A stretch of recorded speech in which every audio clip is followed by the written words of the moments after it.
ठीक है, seat bones याद रखना, क्योंकि जिसको पोस्टीरियर लोअर कंप्रेशन होगा और जो लोग अपना लोअर बैक राउंड करके बैठते हैं वो सिट बोन पे नहीं बैठते। अगर मैं ऐसे बैठ रहा हूँ तो मैं सिट बोन पे नहीं बैठ रहा हूँ, मैं अपनी लोअर बैक पे बैठा हूँ।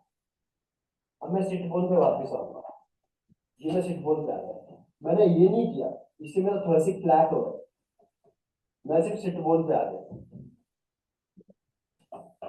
और कुछ लोगों के लिए ये बहुत हेल्पफुल रहेगा। सो एज अ फिजियो आप लोगों को ये तो बताते हो कैसे बैठना है। अगर आपको दिख रहा है लंबा फ्लेक्शन है, टांगे बहुत लंबी है, आप एक बार ये ट्राई करवा दो उसको। ये पोजीशन बहुत इजी है, ये पोजीशन बहुत इजी है।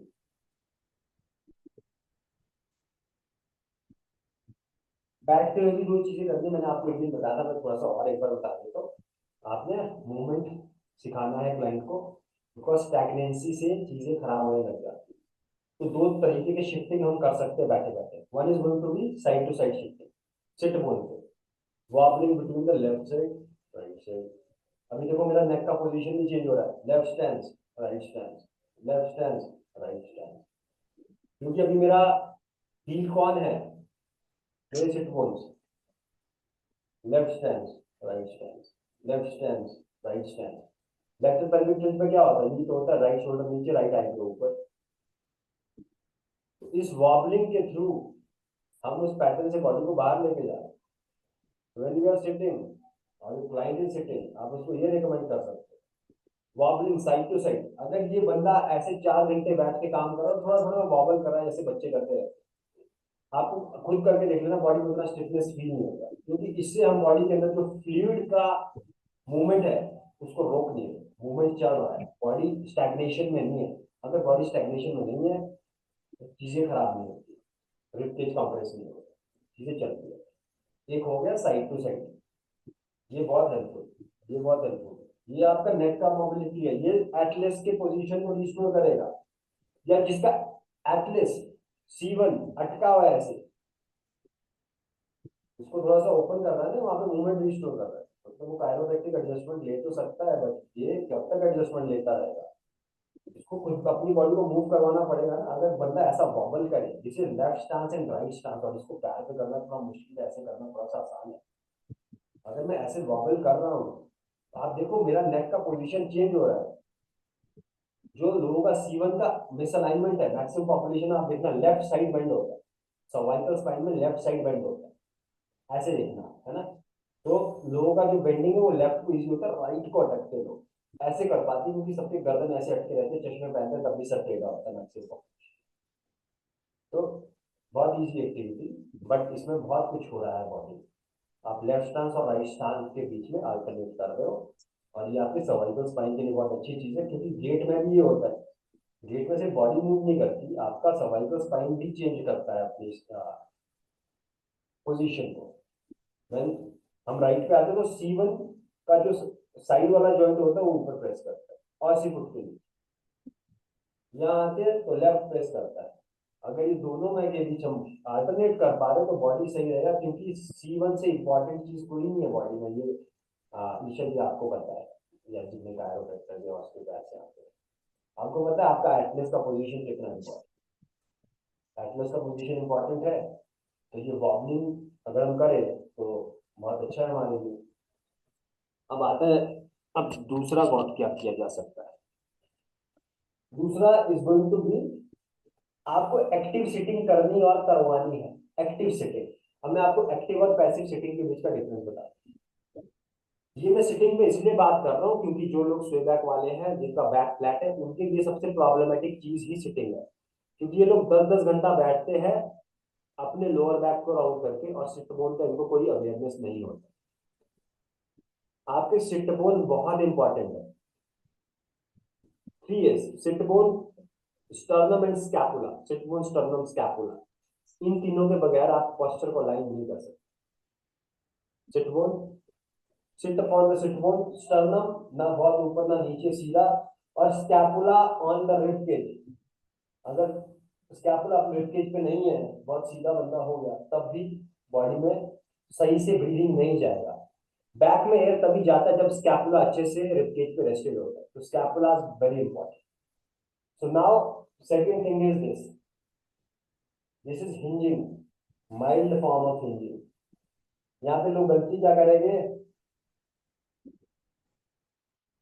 अपनी अपर बॉडी आगे लेके जाएंगे लेकिन सिट बोन नहीं मूव हो रही। इस हिंजिंग को करने के लिए धीरे धीरे आपको सिट बोन से नेक तक एक कनेक्शन बनाना है, और नेक उतना ही आगे आएगा जितना सिट बोन मूव करेगा। बहुत बहुत लिटिल सा मूवमेंट है, लेकिन यहाँ पे प्रॉक्सिमल हैमस्ट्रिंग के एरिया को थोड़ा ओपन करेगा और हिप में थोड़ा सा फ्लेक्शन बढ़ाएगा और आप एक मूवमेंट कराओगे। और ये होता है पैसिव सिटिंग। ये नहीं करना हमको। अगर मुझे यहाँ से उठना है ना, पहले मुझे यहाँ आना है फिर मुझे उठना है। अच्छा पोजीशन नहीं है। अब मुझे कैसे बैठना, बिल्कुल सीधा नहीं बैठना, थोड़ा सा हिंज करके बैठना, थोड़ा सा आगे लीन करके बैठना। यहाँ पे ना मेरा सही मसल्स एक्टिवेट है और मैं बहुत एक्टिव हूँ। देखो दिक्कत पता क्या होती है ना, इंसान के सामने जिंदगी आगे चल रही है तो बॉडी भी आगे होनी चाहिए। आप लोग स्क्रीन देख रहे हो, स्क्रीन आगे चल रहे हैं, फोन आगे चल रहे हैं, इंसान ड्राइविंग कर रहा है, दुनिया आगे चल रही है, आंखें सामने देखती है, इंसान की body wants to go forward in space, सब कुछ आगे हो रहा है।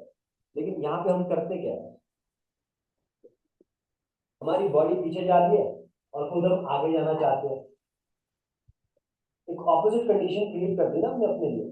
हम तो पीछे जा रहे हैं बॉडी के लेवल पे, लेकिन हमारा सर आगे जा रहा है, दुनिया आगे जा रही है, लोग ड्राइविंग में ये करते हैं। तो आपको एक्टिव सिटिंग पे आना है। आप बॉडी को भी आगे रखिए, यहाँ से हल्का सा फ्लेक्शन लीजिए।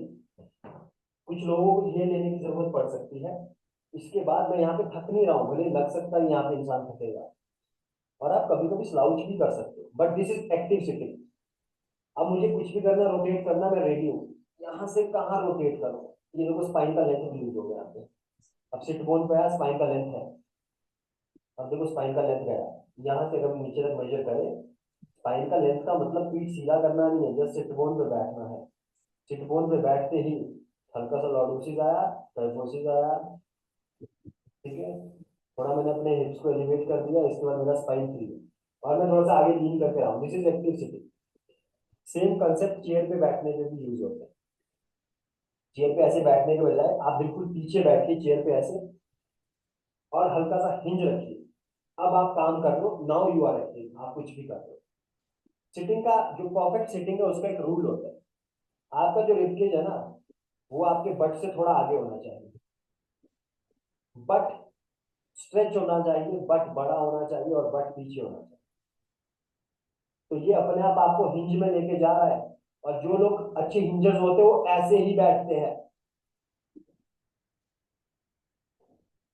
अब ऐसे क्यों बैठना है, अब मान लेते भगवान ने हम पे रहम नहीं खाया और अपने को एक नैरो रिबकेज दे दिया, फ्लैट स्पाइन दे दिया। अब हमारे हाथ में हमारी सांसें हैं, हमारे हाथ में हमारे हैबिट्स हैं। अब अगर मैं ये हैबिट्स चेंज करने स्टार्ट कर देता हूँ तो 2 3 4 सालों में कुछ पॉजिटिव चेंजेस मेरी बॉडी में आएंगे, और मेरा स्पाइन उस लेवल पे डिग्रेड नहीं होएगा जितना वो नॉर्मली होएगा अगर मैं कुछ ना करूँ। तो कुदरत ने आपको जो दिया उसका एक बायस है, अब वो आपकी बॉडी को एक तरफ लेके जा रहा है। अब आपको इन चीजों को समझ के एक एक्सटर्नल फोर्स लगाना है। तो अगर नेचर ने आपको एक ऐसा बॉडी दिया जो कि पोस्टीरियर टिल्ट में जाता है फॉर एग्जांपल, इन चीज़ों को समझने के बाद हमें कुछ ऐसी एक्टिविटीज करनी है जिससे हम थोड़ा सा इंटीरियर टिल्ट में आए, ताकि हमारा लॉर्डोसिस रहे या कुछ हद तक तो रहे। आप समझ रहे हो, तभी मैं बात कर रहा हूँ, क्योंकि यहाँ पे बात आती है हैबिट चेंज की। आप you can't change anyone's posture without changing the habits, क्योंकि habits are unconscious. Posture is a reflection of who you are as a person. Posture is a reflection of your thoughts, of your memories, of your traumas, and genetic bias हो गया। हर चीज, हर चीज जो अंदर चल रही है, इन्फ्लुएंस ऑफ मल्टीपल सिस्टम, उसको आप जो बाहर प्रोजेक्ट करके जो आप मुझे देख रहे हो ना, ये बाहर से जो दिखता है, इसको बहुत इंटरनल इन्फ्लुएंसेस कंट्रोल करते हैं। तो वहां पे हैबिट चेंज बहुत इंपॉर्टेंट है, ब्रीदिंग चेंज बहुत इंपॉर्टेंट है। अगर मैं ऐसे सांस लेता हूँ,